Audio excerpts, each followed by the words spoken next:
Pollfish, come to the stage.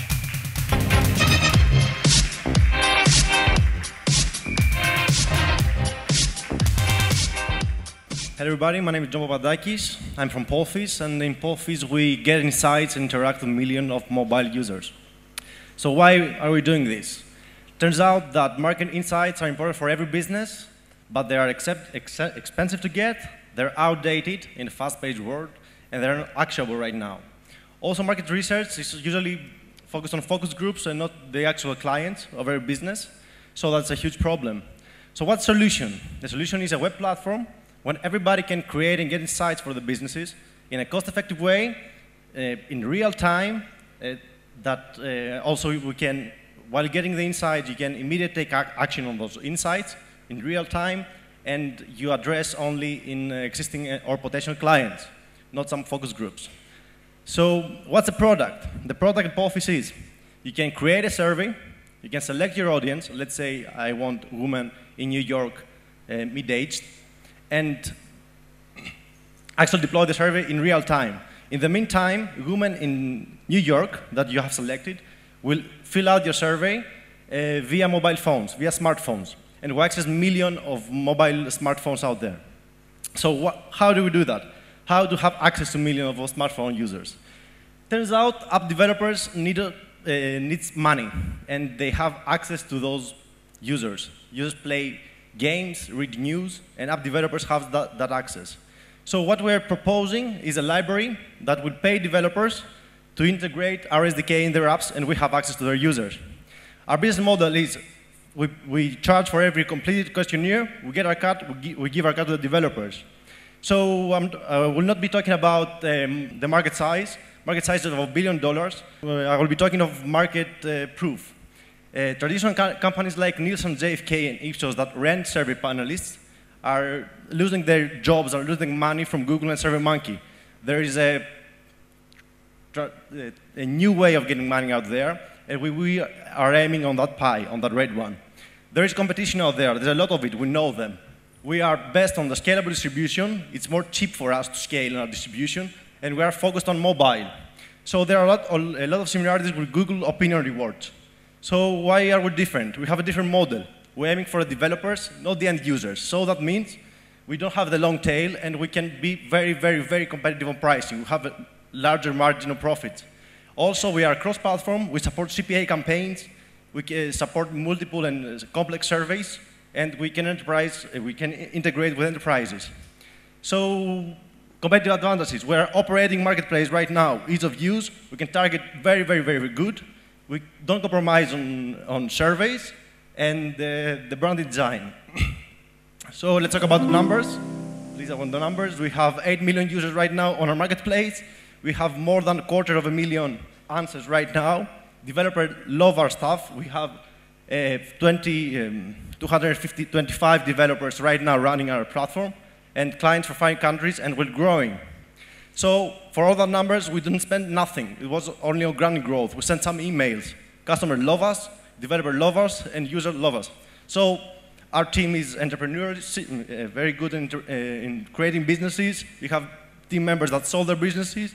We have team members that making a lot of sales, and we have 225 developers with our team. Thank you very much. Thank you. All right. Very good. Our judges. Questions, please. That could be quite intrusive. How do you deal with that? Yeah, we thought about it, turns out it is not. So we have tested it. We have 8 million users to test it out. And turns out that 28% of those users, in some cases, they fill out the whole survey. They opt in legal terms. They fill out 20 questions, and they get, they complete the survey. Those who, complete the survey, do it again. 20% of all the users that complete the survey complete the next one and the next one. And in the terms of 5 surveys, almost 80% complete 2 surveys in a row. So it turns out we're not intrusive, and because users get rewards, and that's I didn't cover it on the slide, they get rewards from us or the app developer, like points the game. They like it. They love to fill out surveys from Pollfish. How do you define the percentage of the kickback that you give to your developers? Of the gift? The kickback that you give from the money that you get from the advertisers or the people who wanted to do surveys, how do you distribute back, what do you distribute back to the developer, which is the engine? Okay, so generally the advertisement platforms out there give out 6% to the developers and keep the 40% for themselves. What we do is we keep 70% of the cut, yet we pay the developer 20 times more than an advertisement click. So we give about 30 cents on every completed survey. Advertisers can give 4 cents to every banner click. And the conversion rate we have for the three-way opt-in is better than a click on an advertisement. So we have, like I said, the scalable model and the different model like Google have a lot of margin for profit. So how do you define the parameters of the survey? Who does the questions? Because that's the core, to get the insights, right?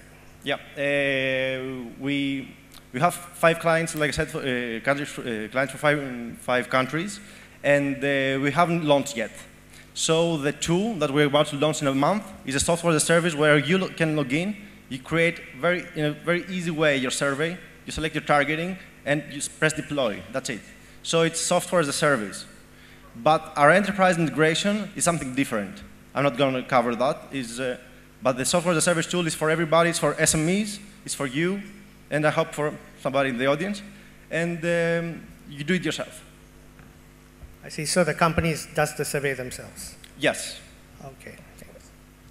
So I'm a little confused. You said that you're finding that responders to the surveys have already repeatedly responded, so that's a measure of, you were saying, I think, that it's not intrusive, that they're okay with it. Yep. But I'm a little confused about how is it that the same people are being targeted what for theoretically would be a wide range of surveys.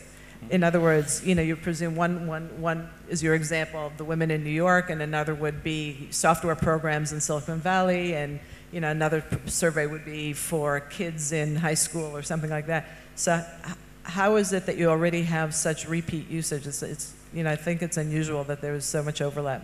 Thank you for the clarification. It's a very valid question. First of all, users want to create a survey, want to participate in the survey because they have 3 ways to opt out of the survey. So it's 3 ways to opt in on the survey, so they do it. We take out they want to participate. As for the repeatability of the participation, we did testing ourselves in Greece area and UK area. So we did it ourselves. We ran of course, we ran a service to test our platform. It's not about the clients. We don't have 3 or 4 clients to test in Greece or in UK or in Silicon Valley. That's valid, but we tested ourselves. I think it's a good idea. My compliments. The team, I'm always, because team is everything. Yeah, about 3 minutes. You had 8 people on your team. No, the core of the team is 4 people. We're surrounded by a lot of people that have a lot of influence, a lot of knowledge, sold companies, have made sales of 40 million and so on. So we always take good advice, and people that we interact every day is part of the team. Okay. So the core team is 4 people. They're actually very good on engineering. It turns out we're good in sales, and we manage it. And how are you managing those 225 developers? Because it turns out it doesn't need an account to do that. We have an automated system through emails, through support, through live support. Okay. We have developers that come organically, and we don't manage them. They're on the platform, they're supporting us with their audiences, so we love them. Good luck with it. Thanks.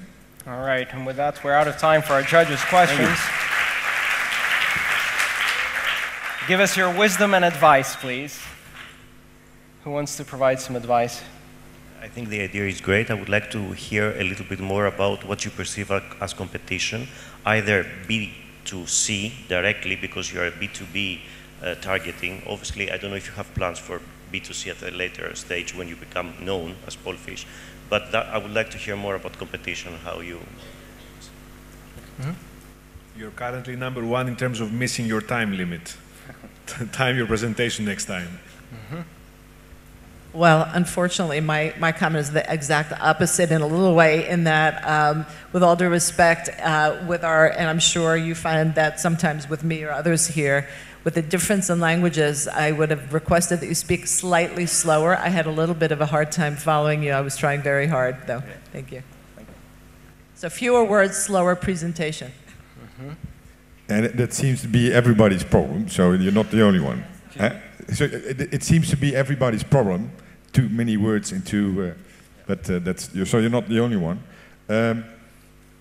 Problem, solution, team. That's it. That's the 3 key elements of any good pitch. So that's a tip. Thank you very much. So yeah, I think the venture itself, it's all about execution and how fast you grow, because speed is very important for this, and you may want to flip sooner than later, maybe. I don't know. All right. Very good. Thank you so much to our judges. Thank you, Luke. Hope we have more feedback later.